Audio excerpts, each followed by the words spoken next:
Welcome to the third class of lesson 8. So today we will look at the grammar part all together. So in today's class, I'd like to tell you in advance, this class includes two grammar parts, and either of them is quite easy. Okay. All right. Now let's move to the first page. So this page, as we can see, the interrogative sentence 好吗?好吗?好吗? to ask somebody's opinion. So the explanation is right here. It is used to ask about another person's idea or opinion. And I like to say one more word. 好吗 is usually put in the end of a sentence. Okay. As for how do we use this 好吗, it's really easy. Okay. Examples. The first one. 我们一起去吃饭好吗？吃饭 to eat a meal, to have a meal. 一起 together. So 我们一起去吃饭 We together 去 go have a meal 好吗？ Is that okay? Is that okay? So in English, how do we translate it? We can say, let's go have a meal together, shall we? 好吗? 好吗, you see? Always put 好吗 in the end of a sentence. Alright, number two. Example 2. 我们下午去看电影好吗？看电影 it just comes again. 看电影 to see a movie. Okay. 下午 means afternoon. So 我们下午去看电影 We afternoon go see a movie. 好吗? Is that okay? Or shall we? Because the subject is 我们. So here, 好吗? We need to use we. Okay. So in English, how do we say that? Let's go see a movie this afternoon, shall we? See, let's go see a movie this afternoon, shall we? 好吗? Okay, so this is the interrogative sentence 好吗 to ask about somebody's idea or opinion. This is pretty easy. So we will just move to the grammar point 2, the adverb 在. So before we get started, I'd like to tell you one more time. 在, as we learned before, it means again or one more time. But sometimes the situation of the usage may change. Okay, it depends. Depends. Now let's take a look on the explanation. It indicates the repetition or continuation of an act or a state.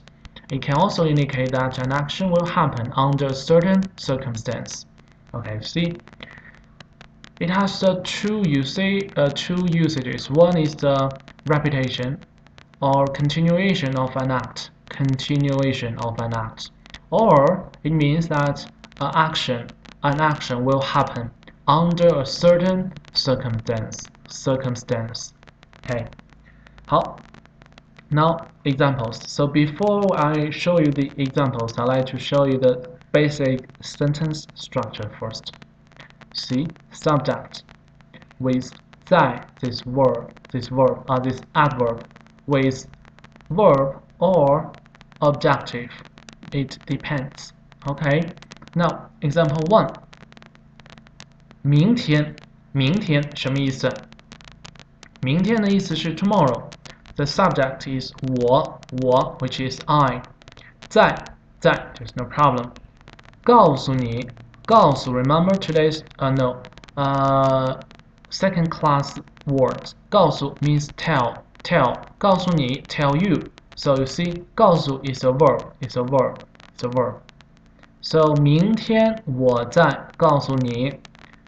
明天 tomorrow 我再告诉你 I will tell you. So tomorrow I will tell you. So can you tell me, it is the continuation of an act, or is it the action that will happen under a certain circumstance? Which usage? for the example 1. This one is definitely the usage 2. This action will happen under certain circumstance, which is tomorrow. I will tell you tomorrow. It doesn't mean the continuation of an act. Okay? But example 2. 你再看看这本书吧。吧 used in the end of sentence indicate an suggestion. 看看 the same as 看 which means look or watch. 这本书 book, this book. So you look at this book. 你再看看这本书吧。You look at this book again. So this is the continuation of an act. Okay?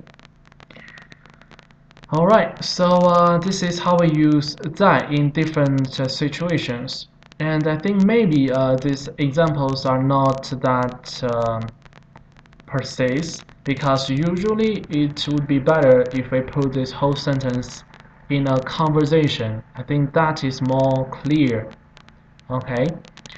Alright, so these are the two grammar parts that I'd like to share with you. So now let's move to the last page, the practice part. Number 1. You call me tomorrow, will you? You call me tomorrow, will you? See, now the subject has changed into you. So here, will you? Okay? In Chinese, how do we say this sentence? You call me. 你给我打电话 tomorrow 明天 so 明天你给我打电话 will you 好吗 Yeah, or we can say 你明天给我打电话好吗 The interrogative sentence 好吗 Number 2. I will have you over for lunch tomorrow. And here you are supposed to use 在 to indicate what? To indicate the continuation of an act, or an action will happen under a certain circumstance. Which usage? The second one. Something will happen in the future. Something will happen in the future. I will have you over for lunch tomorrow. So we can just say 我明天在我 This is the subject 在 no problem 请你吃饭请你 have you for meal have you over for meal 明天 tomorrow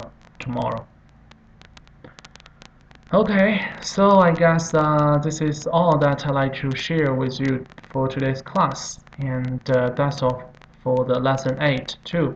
So from next class we will focus on lesson 9.